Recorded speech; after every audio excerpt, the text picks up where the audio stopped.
So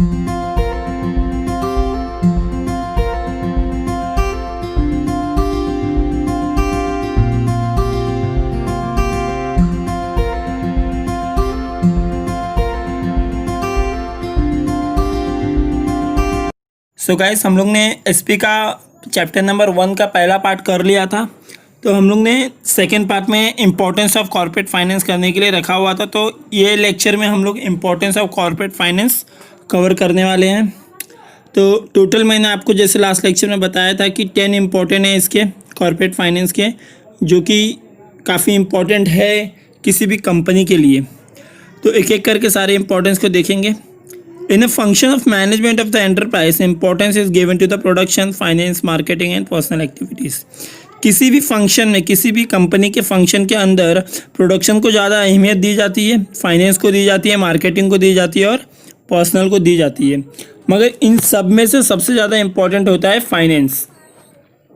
Among all these activities, utmost importance is given to the finance. The importance of corporate finance may be discussed as follows. तो ये एक एक करके अब हम क्या करेंगे, इम्पोर्टेंस देखेंगे। तो इसमें पहला इम्पोर्टेंस है हेल्प इन डिसीजन मेकिंग। किसी भी कंपनी में डिसीजन लेने के लिए फाइनेंस बहुत बड़ा इंपॉर्टेंट रोल प्ले करता है। Most of the important decision in the business enterprises are determine on the basis of availability of fund. Fund कितना अवेलेबल है आपके पास, ये डिसाइड करता है कि आपका डिसीजन कैसा होगा। लाइक आपको इन्वेस्टमेंट करना है, प्रोडक्शन करना है, नहीं करना है, ये सारे के सारे जो इम्पोर्टेंट डिसीजन है किसी भी बिजनेस के, ये आपके फंड पे डिपेंड करता है। It is difficult to perform any function of the business independently without finance.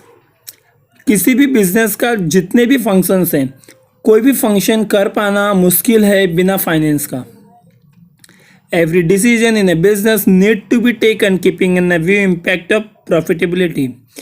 Profitability को ध्यान में रखते हुए हम कोई भी डिसीजन बिजनेस के अंदर ले सकते हैं। There may be a number of alternatives, but management required to select the best one which is enhance the profit. बहुत सारे ऑल्टरनेटिव अवेलेबल होते हैं, मगर उनमें से कोई एक बेस्ट ऑल्टरनेटिव चुन के लाना होता है जो कि हमारे प्रॉफिट को एनहांस करे। एनहांस मतलब इंक्रीज करना, प्रॉफिट को इंक्रीज करना। Business organisation can be given a green signal to the project only when it is financially viable. जो फाइनेंशियली विएबल होना चाहिए, फाइनेंशियली विएबल अगर होगा तभी हम उस डिसीजन को ले सकते हैं। विएबल मतलब सही, फाइनेंशियली सही होना चाहिए। Thus corporate finance plays a significant role in the decision making. इसलिए कॉर्पोरेट फाइनेंस बहुत बड़ा इंपॉर्टेंट रोल प्ले करता है। Help in raising capital for project. Second क्या है, help in raising capital for project. Whenever business form want to start a new venture. कभी भी आपको नया वेंचर अगर स्टार्ट करना है तो उसके लिए हैवी इन्वेस्टमेंट लगता है, बहुत सारे कैपिटल को रेज करना पड़ता है। कैपिटल कैसे रेज होता है, या तो शेयर इशू कर दो, या डिबेंचर इशू कर दो, या फिर बॉन्ड। इन सारी चीज़ों से आप क्या कर सकते हो, शेयर इशू कर सकते हो। थर्ड इंपॉर्टेंस है help in research and development. Research and development बहुत ज़्यादा इंपॉर्टेंट है किसी भी बिजनेस के लिए, क्योंकि आप अगर नई नई चीज़ों को आपके कंपनी में, आपके बिजनेस में नहीं लाते हो तो आपका बिजनेस ग्रो नहीं करेगा। तो research and development must be undertaken for the growth and expansion of the business. Research and development बहुत ज़्यादा इंपॉर्टेंट होता है ग्रोथ के लिए और एक्सपांशन के लिए, बढ़ने के लिए और फैलने के लिए। Detailed technical work is essential for execution of the project. बहुत सारे टेक्निकल वर्क्स करने पड़ते हैं जिसके लिए फाइनेंस की जरूरत पड़ती है। Research and development is a lengthy process and therefore fund have to be made available throughout the research work. पूरे रिसर्च वर्क के दरमियान आपके पास पैसे की पैसा आपके पास अवेलेबल होना चाहिए। This would require a continuous financial support. Many a time company has to upgrade its old product और develop a new product. Company को क्या करना पड़ता है, बहुत बार जितने उनके ओल्ड प्रोडक्ट होते हैं उनको अपग्रेड करके उन्हें न्यू प्रोडक्ट बनाना पड़ता है। अगर मैं एग्जांपल लूँ कि जब स्टार्टिंग में जब नोकिया एंड सैमसंग एक बेस्ट फ़ोन थे उस समय के, ऊपर था सैमसंग नीचे था, मगर जब एंड्रॉयड वाली फीचर आई तो नोकिया ने उसे लेने से मना कर दिया, जबकि उससे सैमसंग ने ले लिया। सैमसंग ने क्या किया, एक इन्वेस्टमेंट किया कि अपने प्रोडक्ट में कुछ अपग्रेड कर पाए, कुछ रिसर्च कर पाए। तो उन्होंने रिसर्च किया और उस पर्टिकुलर एंड्रॉयड चीज़ को लेके उन्होंने अपने फ़ोन में डाला। उसके बाद क्या हुआ, नोकिया पीछे चले गई और सैमसंग कि फ़ोन ज़्यादा बिकने चालू हो गए मार्केट के अंदर। तो इस तरह से अगर आप रिसर्च एंड डेवलपमेंट करते हो तो आप कंपनी में ग्रो कर पाओगे, जिसके लिए फाइनेंस की ज़रूरत तो पड़ती है। फोर्थ पॉइंट है help in smooth running of firm.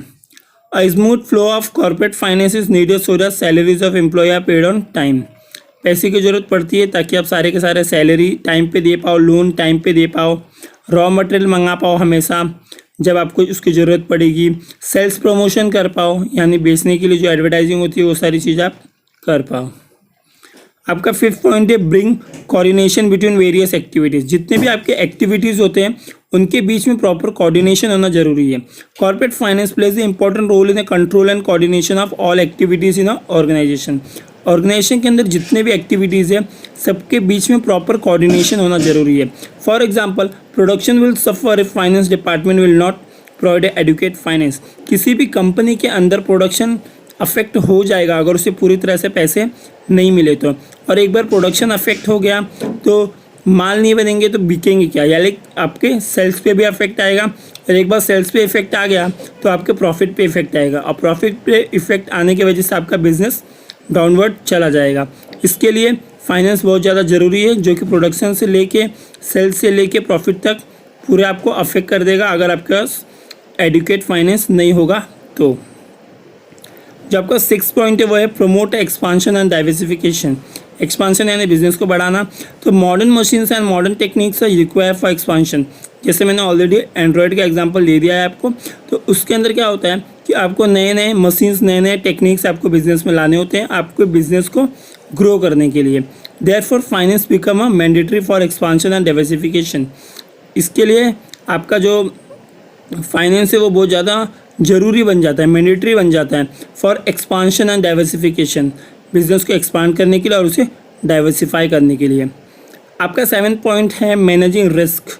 Risk management भी हो सकता है फाइनेंस के हेल्प से। Company has to manage several risk. किसी भी कंपनी के पास बहुत सारे रिस्क होते हैं। सेवरल रिस्क मतलब बहुत सारे risk, such as sudden fall in sales, अचानक कभी सेल्स में गिरावट आ जाए, क्यों नेचुरल कैलेमिटीज़ हो जाए, कोई लाइक प्राकृतिक आपदा आ जाए, उसके अंदर अगर आपकी सारे चीज़ कोई ख़राब हो गया बहुत ज़्यादा, लॉस ड्यू टू स्ट्राइक्स, अगर मिल में स्ट्राइक हो गई मज़दूरों की और उसके वजह से लॉस हो गया, तो ये सारे लॉस को पूरा करने के लिए हमारे पास फाइनेंस होने चाहिए। लाइक आपके पास रिजर्व फाइनेंस होने ज़रूरी है। आपका 8 पॉइंट है रिप्लेस ओल्ड एसेट।